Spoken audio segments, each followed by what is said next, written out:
Bien-aimés, on arrive tout doucement à la fin de notre partage sur la prostitution. On a été coupé 2 fois et donc j'ai fait le vide sur la carte mémoire. J'espère que cette fois-ci ça va aller. Donc on était au verset 7 de Osée 2 et donc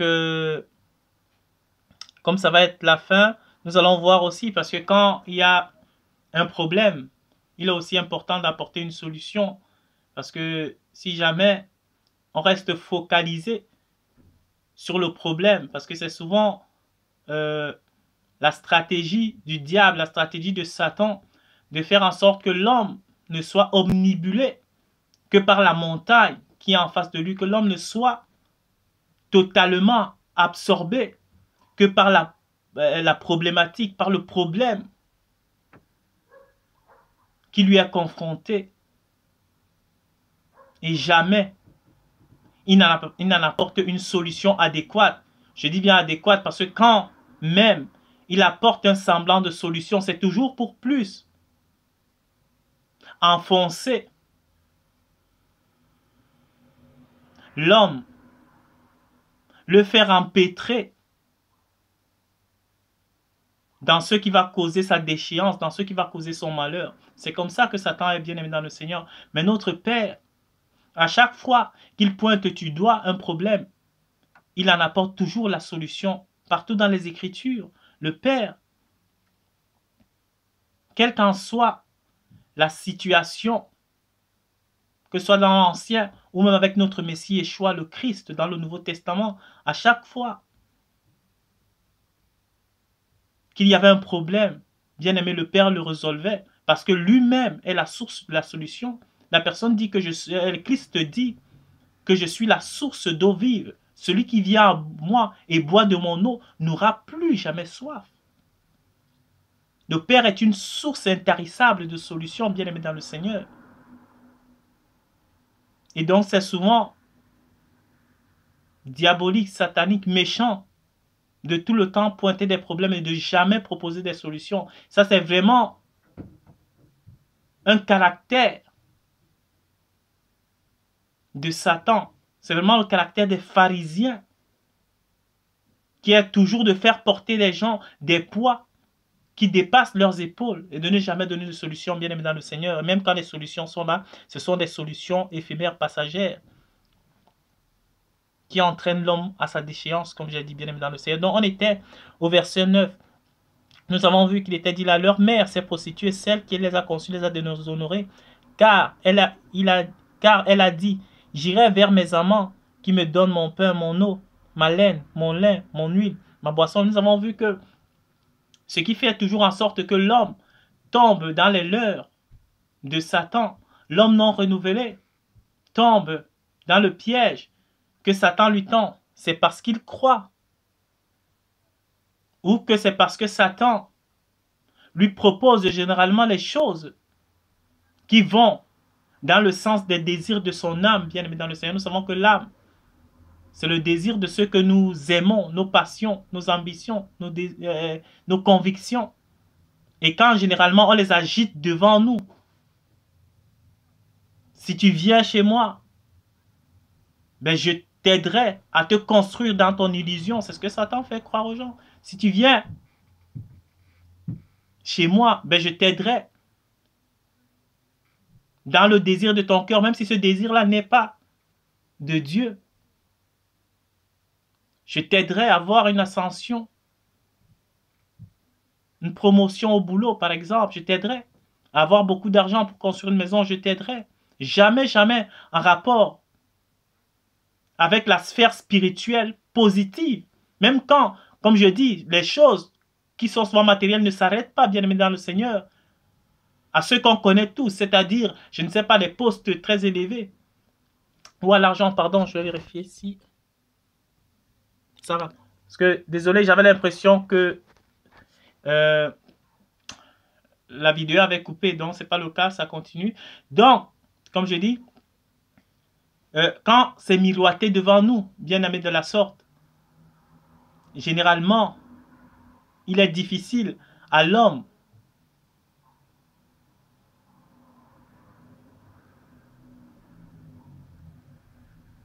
qui se définit par rapport, bien aimé, à la matière, par rapport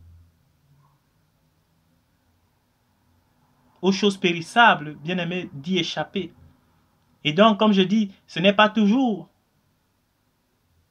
l'argent, ce n'est pas toujours les maisons, les voitures, ce n'est pas toujours une position sociale, ce n'est pas toujours tout ce qu'on connaît de manière générale par lesquels Satan essaie d'attraper la plupart des gens ou de mettre la plupart des gens dans son filet, bien évidemment. Il y a aussi des choses qui peuvent être invisibles d'une certaine manière, comme le pouvoir. Des gens sont attirés par le pouvoir. Une certaine aura spirituelle, comme je l'ai dit, maléfique. Il y a des gens qui ne veulent pas beaucoup d'argent, qui ne veulent pas tout ce que nous connaissons, mais ils admirent certaines personnes politiques qui ont un pouvoir de domination, qui n'ont peut-être pas beaucoup d'argent, qui n'ont pas beaucoup de choses visibles, mais quand tu vas à leur rencontre, ils ont une certaine aura puissamment maléfique, bien aimé dans le Seigneur, qui fait en sorte que beaucoup de gens se soumettent à eux, qui fait en sorte que ces personnes-là qui possèdent des biens matériels, beaucoup de gens sont soumis à ces gens-là, bien aimés dans le Seigneur. Et donc c'est ça qui est ici. Ce sont les leurs que nous avons vus, que cette femme prostituée voulait trouver à ses amants de l'eau, de la laine, de l'huile, de la boisson, etc., etc. Mais, au verset 8, qu'est-ce qu'il nous a dit? C'est pourquoi, voici, je vais fermer son chemin avec des épines et y élever un mur, afin qu'elle ne trouve plus ses sentiers. Le Père va fermer. Voilà la solution, qui est souvent de manière commune, de manière naturelle. C'est souvent difficile à entendre ce que je suis en train de dire là, ou de voir ce qui est écrit dans ce verset comme étant une solution au retour vers le Père, comme étant une solution au retour vers le Dieu créateur, bien aimé dans le Seigneur. C'est difficile pour l'homme de voir les obstacles qui sont devant lui, de voir les barrières qui sont devant lui comme étant même les éléments qui vont lui conduire vers le chemin de son salut. C'est très très difficile à comprendre, bien aimé dans le Seigneur, pour la plupart des gens. Parce que qu'est-ce que le Père dit ici? Quand on entre dans la profondeur de ce verset 8, c'est pourquoi je vais fermer son chemin avec des épines pour y élever des murs, afin qu'elle ne trouve pas les sentiers, bien aimé, des sentiers de tes amants, afin que tu n'ailles même plus contempler, convoiter ce qui est là, quand le Père barre les chemins pour que, mais tu réussisses à avoir de l'argent, par exemple. Mais on voit ça comme si c'était un scandale. Quand le Père bloque les voies et moyens pour qu'on n'accède pas à la promotion au boulot, ou qu'on n'accède pas, je ne sais pas, à un crédit pour acheter une grosse voiture. Mais bien aimé, les gens sont malheureux. Les gens sont même prêts à se suicider. Parce que les choses ne marchent pas dans ce sens-là pour eux. Mais pourtant, c'est peut-être le Père, pas peut-être, c'est généralement le Père qui met toutes ces choses en place afin que celui qui l'aime, son bien-aimé, sa bien-aimée, puisse tourner de nouveau les regards vers lui. Parce que qu'est-ce qu'on va dire à la suite ici? Il est écrit au verset 9, elle poursuivra ses amants, ne les atteindra pas, elle les cherchera et ne les trouvera pas. Parce que le Père fera en sorte que partout là où tu trouvais ta sécurité, partout où l'homme prostitué, la femme prostituée trouvait son assurance, sa stabilité, bien aimé, que ses fondements soient secoués, soient terrassés. Et une fois que ces fondements sont secoués et terrassés, bien aimé dans le Seigneur, c'est pour un but. Puis elle dira, j'irai et je retournerai vers mon premier mari, car alors j'étais plus heureuse que maintenant. Une fois, bien aimé dans le Seigneur, que le Père a mis tous ces écueils devant son fils légitime, son fils qu'il aime, pour qu'il puisse être comme le fils prodigue et comprendre que son Père l'aime, qu'il est encore temps de retourner vers la maison du Père, où il avait tout en abondance, bien aimé dans le Seigneur. Celui en qui le Père met véritablement son esprit est capable de comprendre ces choses. Et il se détourne de son illusion qu'il était en train de suivre. Il se détourne de la poursuite du vent dans laquelle il était. Et il comprend que oui, j'étais mieux auprès du Père. J'étais mieux dans les bras de mon premier mari qui ne m'a pas trompé, qui ne m'a pas menti, qui ne m'a pas laissé tomber.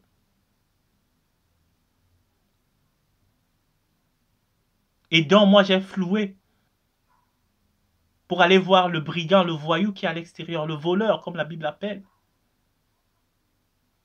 le mercenaire, en pensant trouver chez lui le bonheur que je n'ai pas trouvé du tout. Verset 10. Elle n'a pas reconnu que c'était moi qui lui donnais le blé, le mou, l'huile, et l'on a consacré au service de Baal l'argent et l'or que je lui prodiguais, bien aimé dans le Seigneur. La prostituée ne reconnaissait pas, comme on dit souvent, même dans les termes humains, que c'est quand une personne n'est plus là que vous reconnaissez son importance. Une fois, quand on a commencé à marcher dans le chemin de la désobéissance, on marche dans les chemins de la révolte, bien aimé dans le Seigneur. Et qu'on voit combien ce chemin peut nous rendre tristes. Ce chemin peut nous rendre malheureux. Parce que oui, quand on est en train de consommer le péché, il a un goût agréable. Mais c'est les effets secondaires, c'est les effets à long terme. Mais qui sont comme de l'absinthe, qui sont comme du cyanure, qui tuent. Et c'est cela, bien-aimé, quand on se rend compte de ça, on revient, bien-aimé, dans le Seigneur, au Père. Donc, généralement, les solutions que le Père apporte pour l'homme prostitué, la femme prostituée, c'est des écueils, c'est des barrières sur son chemin pour l'empêcher d'aller plus loin dans sa perversion, dans le mal, dans le mensonge.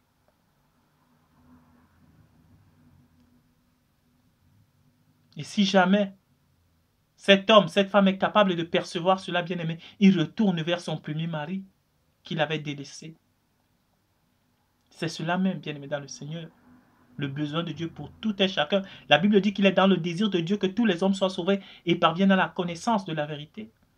Le Père ne veut pas que le pécheur demeure dans son péché. Il ne veut pas que le prostitué, la prostituée demeure dans cet état. Non, bien-aimé dans le Seigneur. Le Père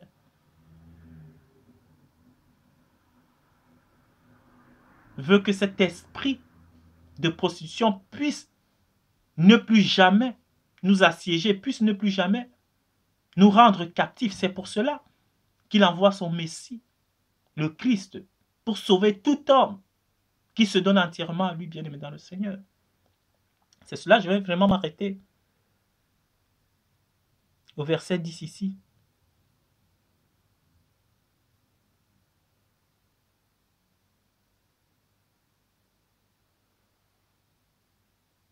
C'est cela, bien-aimé dans le Seigneur. Le Père ne veut pas que nous demeurions dans la prostitution. Le Père ne veut pas que nous demeurions dans l'adultère. Qui n'est pas un adultère physique ici, mais qui est le fait tout simplement d'adhérer à une autre conscience qui n'est pas la conscience du Père, d'adhérer à un autre esprit, de succomber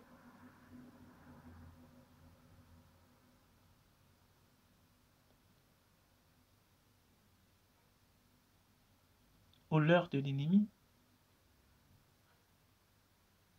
Donc voilà, bien-aimés dans le Seigneur, c'est ce que je voulais partager aujourd'hui véritablement, parce qu'il y a vraiment des versets qui sont clés dedans, qui peuvent paraître souvent difficiles à entendre. Par exemple, quand on dit que le Père n'aura pas pitié de l'enfant de la prostituée, l'enfant de la prostitution. L'enfant de la prostitution ici, c'est le fruit, si on peut l'interpréter ici, c'est le fruit qui sort de la prostitution, le fruit qui sort d'un mal. Bien aimé dans le Seigneur, quand un fruit sort d'un arbre et que ce fruit est amer, généralement on ne le mange pas. La plupart d'entre nous, on rejette. Quand un fruit n'est pas bon, il est rejeté par tous. C'est ainsi, c'est des lois naturelles, bien aimé dans le Seigneur. Parce que les gens rentrent sur des émotions ici. Comme j'ai dit, c'est des symboles. N'allons pas dans le mot pour mot ici. Le Père est dans les symboles. C'est pour nous enseigner que le Père prend ça. Je ne dis pas que si tu as dans ton entourage un enfant qui n'est pas né d'une union légitime et que tu vois qu'il est rejeté de tout le monde, que toi aussi tu le rejettes. Non, ce n'est pas ça l'amour du Père. Recueillons, nous devons même recueillir ce genre de personnes pour leur montrer l'amour. C'est ça. Mais de manière symbolique, le Père veut montrer que le rejet que les gens affichent souvent par rapport À ces enfants-là, parfois on les injurie, parfois ils sont marginalisés. Parfois, quand les autres vont à l'école, on demande le père, la mère. Ils donnent. Et eux, quand c'est leur tour, ils sont incapables de donner le nom du père, le nom de leur mère. Ou parfois le nom de la mère, ils sont incapables de donner le nom du père. La tristesse que cela peut entraîner, le malheur que cela peut entraîner, c'est cela que le Père nous enseigne, par cela que le Père nous enseigne. Mais le Père ne nous dit pas de rejeter, de chasser, d'abandonner ces gens, non. La Bible nous enseigne que l'amour véritable, c'est d'aimer la veuve, l'orphelin, l'étranger, les délaissés. C'est ça le véritable amour, bien aimé dans le Seigneur. Mais le Père ici veut que nous sortions véritablement. Qu'est-ce qui est pour toi l'objet de ta prostitution quotidienne? Parce qu'on se prostitue au quotidien, bien aimé dans le Seigneur. Parce que c'est un mot qui est souvent choquant et que des gens, on a peur d'employer. Qu'est-ce qui est l'objet de notre prostitution? Tout ce qui constitue pour nous l'objet de notre quête au quotidien. Si ce n'est pas pour la gloire de Dieu, c'est de la prostitution, bien aimé dans le Seigneur. Mais généralement, quand un homme va pour travailler, c'est pour sa femme. Une femme va cuisiner, c'est pour son mari. Tu ne te décarcasses pas. Une femme du matin au soir pour cuisiner, pour le voisin, pour cuisiner, pour un inconnu, non. Sauf quand il y a de la fête et tout ça, oui, c'est dans certaines règles, ça c'est bien organisé. Mais tu ne vas pas, ton mari est sorti, mais toi tu te démerdes du matin au soir, tu cuisines avec amour, avec passion, avec envie pour le voisin, parce que vous allez vous livrer à des actes impurs. Après, non, ce n'est même pas concevable. Dans la norme, ce qui doit se passer, c'est que quand on se donne à 100%, c'est pour l'être aimé. C'est pour la femme légitime, c'est pour le mari légitime. C'est ainsi. Et donc, bien aimé dans le Seigneur, le Père nous appelle à sortir de nos quêtes quotidiennes qui ne sont sujettes qu'à nos illusions, qu'à nos désirs, à nos passions illusoires, bien aimé dans le Seigneur. Qu'est-ce qui est pour toi, mon frère, ma soeur, le sujet de ta prostitution au quotidien? Tu peux faire une introspection et demander au Père de te sortir de ce chemin. Il est écrit au verset que nous avons lu ici au tout début. Au verset 4. Quel ôte de sa face ses prostitutions et de son sein son adultère? Si tu ôtes ça au devant de ta face, le Père reviendra. Ce n'est pas, comme j'ai dit tantôt, ce n'est pas définitif. Mais le Père ne collabore pas avec des prostituées. Ce n'est pas possible. Donc voilà, je vais m'arrêter là. Merci du temps que vous avez pris pour écouter ce partage et à la prochaine.